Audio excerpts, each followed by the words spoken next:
हाँ, प्रिय शिष्यों, नमः संस्कृताय। मैं शिव कुमार दुबे, शांति निकेतन इंटर कॉलेज जेवल गाजीपुर से। आज मैं कक्षा 10 संस्कृत विषय के तृतीय पाठ को लेकर के उपस्थित हुआ, जिसका नाम है नैतिक मूल्यानि, यानी नैतिकता का मूल्य।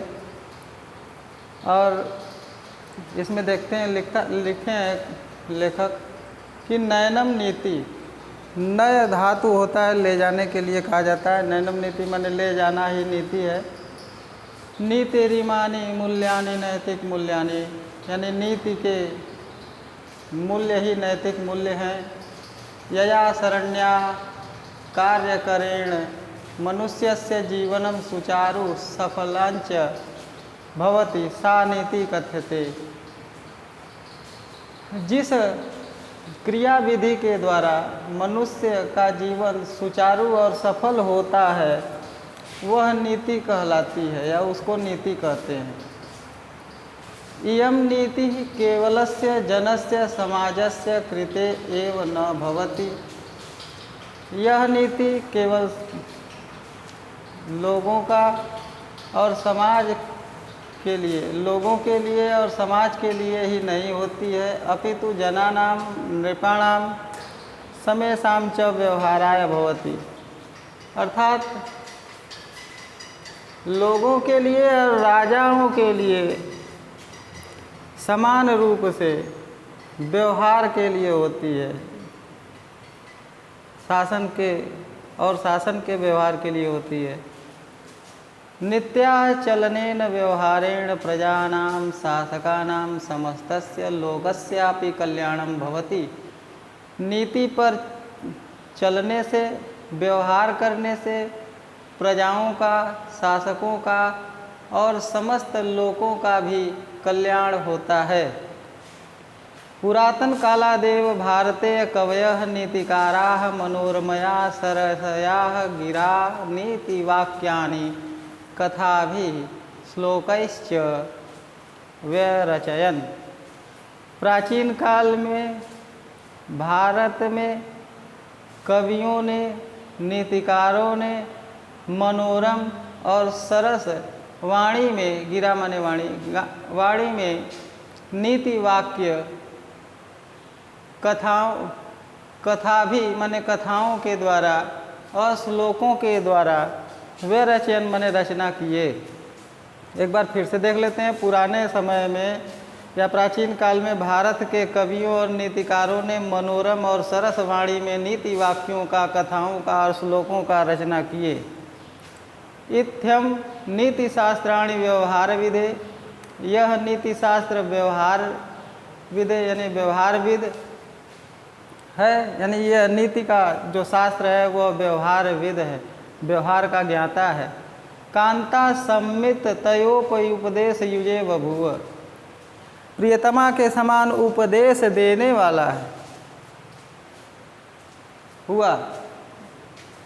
प्रियतमा के समान उपदेश देने वाला हुआ। फलन्ति वदम संपन्नम साधारणाः जना, क्षमा कीजिएगा, साधारणाः अपि जनाः व्यवहाराय नीतिवाक्यानि नीतिश्लोकांश्च गलविलाघः कुर्वन्ति स्म। फलन्ति वदम यानी फल से संपन्न है। साधारण लोग भी या साधारण लोगों के व्यवहार के लिए नीति वाक्यों का और श्लोकों का जो रचना किया गया वो साधारण लोगों ने अपने गले तक उतार लिया, यानी गल विलाध कुर्वन्ति, यानी कंठस्थ कर लिया उन व्यवहारों को, उन नीति श्लोकों को। आगे देखते हैं कि लिखा है यथा च चाणक्य नीति, विदुर नीति, विदलोपाख्यानम, पंचतंत्रम, शुक्र नीति, घटकर्पर कृत नीति सारः, सुंदर पांडेन कृता नीति द्वेष्टिका, भल्लाट शतकम, भर्तृ हरिकृतम नीति शतकम, बल्लाल शतकम, दृष्टांत शतकम इत्यादि बहुनि नीति पुस्तकानि संस्कृते उपलभ्यन्ते। कहते हैं कि और जैसे चाणक्य की नीति, विदुर की नीति यानी चाणक्य नीति, विदुर नीति, विदुलोपाख्यान, पंचतंत्र विष्णु शर्मा का, और शुक्र नीति घटकरपर के द्वारा रचित नीतिसार, सुंदर पांडे के द्वारा रचना किया गया नीति द्विष्टिका, भल्लाट शतकम, और भर्तृहरि के द्वारा नीति शतकम। भर्तृहरि ने 3 शतक लिखा है, शतक त्रय कहा जाता है।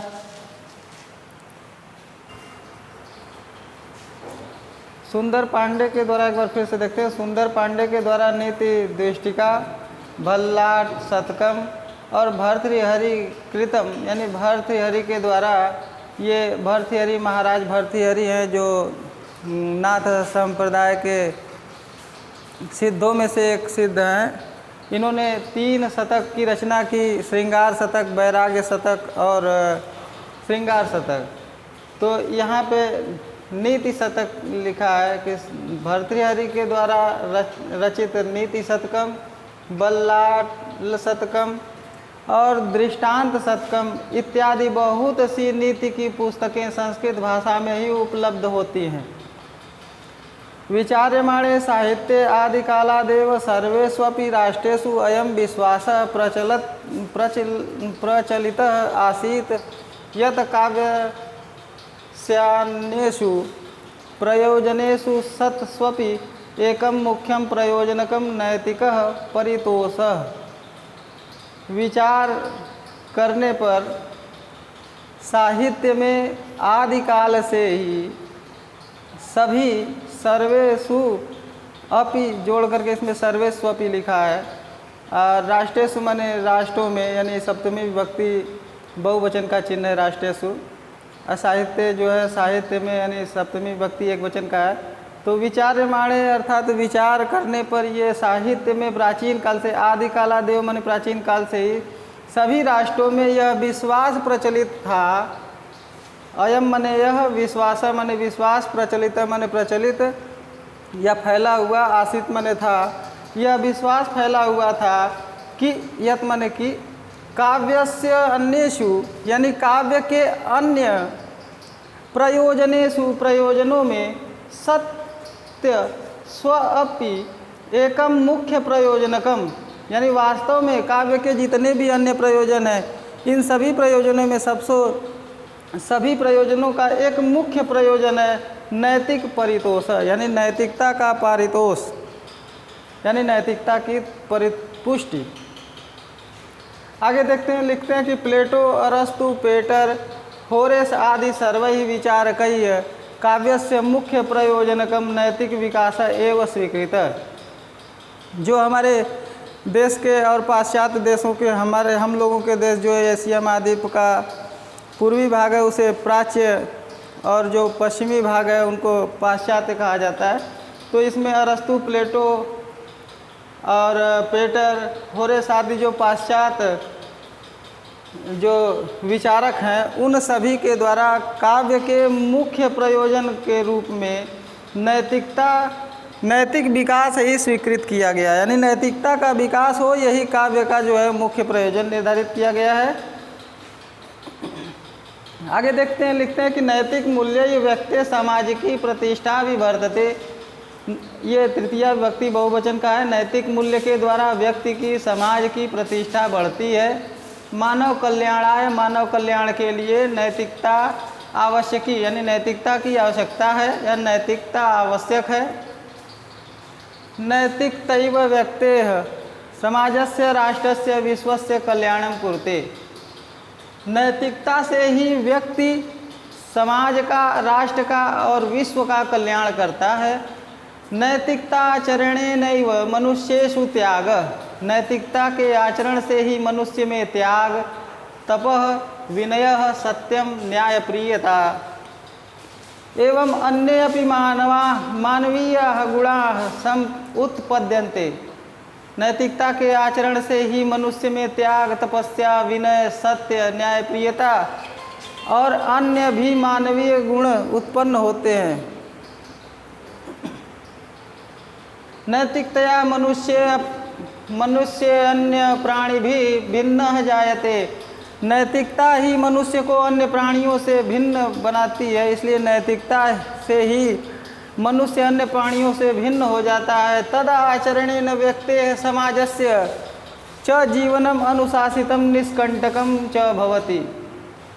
अर्थात तद माने उस आचरण माने आचरण से, उस आचरण से, किस आचरण से, जिस पहले मैंने बताया जिस आचरण के द्वारा मनुष्य का जीवन सफल और सुचारू रूप से चलता है उसे नैतिकता का आचरण कहते हैं।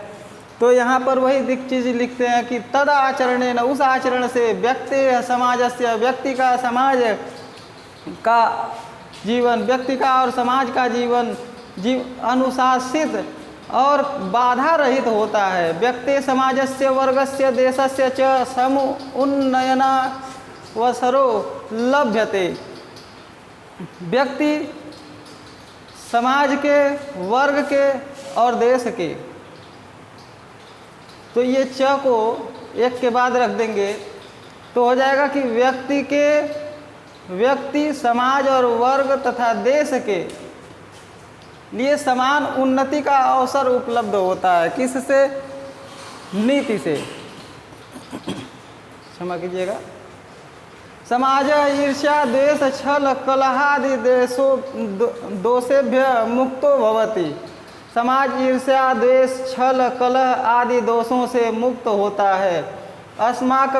अस्माकं सामाजिकाः अंतर्राष्ट्रीयाः संबंधाः नैतिकताचरणेन दृढ़ा भवन्ति। हमारे सामाजिक और अंतर्राष्ट्रीय संबंध नैतिकता के आचरण से ही मजबूत होते हैं। अतः नैतिकता शब्द सच्चरित्रतावाचकः सुखमय मानव जीवनस्य आधारः अस्ति। इसलिए नैतिकता शब्द सच्चरित्रतावाचक सुखमय मानव जीवन का आधार है। इदंतु सम्यक वक्तुम शक्यते, यह भली भांति कहा जा सकता है। शक धातु का ये रूप है। शक माने सकना, जैसे अंग्रेजी में प्रयोग करते हैं कैन का प्रयोग करते हैं, आई कैन डू इट, यानी मैं इसे कर सकता हूँ। ऐसे तो संस्कृत में शक्य धातु होता है। तो कहते हैं इदंतु सम्यक वक्तुम शक्यते, यह भली भांति कहा जा सकता है यत कि नैतिकताचरणस्य, यानी नैतिकता के आचरण का, नैतिकतायाश्च मुख्य उद्देश्यम स्वस्य अन्यस्य च कल्याणम भवति। नैतिकता के आचरण का या नैतिकता का मुख्य उद्देश्य अपना और अन्य का कल्याण करना होता है। कदाचित एवमपि दृश्यते यत परेषां कल्याणं कुर्वन् मनुष्य स्वीयां हानिम अपि कुरुते। कभी ऐसा भी दिखाई देता है कि दूसरे का कल्याण करने में मनुष्य अपना ही हानि कर लेता है या हानि हो जाता है। हाँ, तो आगे देखते हैं कि एक बार फिर से बता दे रहे हैं। कदाचित एवं अपि दृश्यते, कभी ऐसा भी दिखाई देता है यत कि, यानी दिखाई दे जाता है कि परेशान कल्याणम, दूसरे का कल्याण कुर्वन् करने में मनुष्य स्वीयां हानिम अपि कुरुते, अपनी हानि कर लेता है। एवं विधम नैतिकाचरणम विशिष्टम महत्वपूर्णम च मन्यते। इस प्रकार नैतिकता का आचरण विशिष्ट और महत्वपूर्ण माना जाता है। परेशान हितम नैतिकता या प्राणभूतम तत्वम, दूसरे का हित करना ही नैतिकता का प्राणभूत तत्व है। यहाँ पे देखिए ये वाला वाक्य, यहाँ से लेकर के यहाँ तक जो वाक्य है, कभी कभी प्रश्न पूछता है बोर्ड की परीक्षाओं में कि नैतिकता का प्राणभूत तत्व क्या है, या संस्कृत में पूछ देगा कि नैतिकता या प्राणभूतम तत्वम किम अस्ति। तो किम अस्ति के जगह, किम के जगह पे परेशान हितम अस्ति कर देंगे, इसका उत्तर हो जाएगा। यानी नैतिकता का प्राणभूत तत्व दूसरों का हित करना है। तब तक के लिए ये वीडियो यहाँ पे जो है पूरा होता है, नैतिक मूल्यानि नामक पाठ, और इसका दूसरा भाग लेकर के फिर प्रस्तुत होऊंगा आप सभी लोगों के साथ। तब तक के लिए नमः संस्कृताय।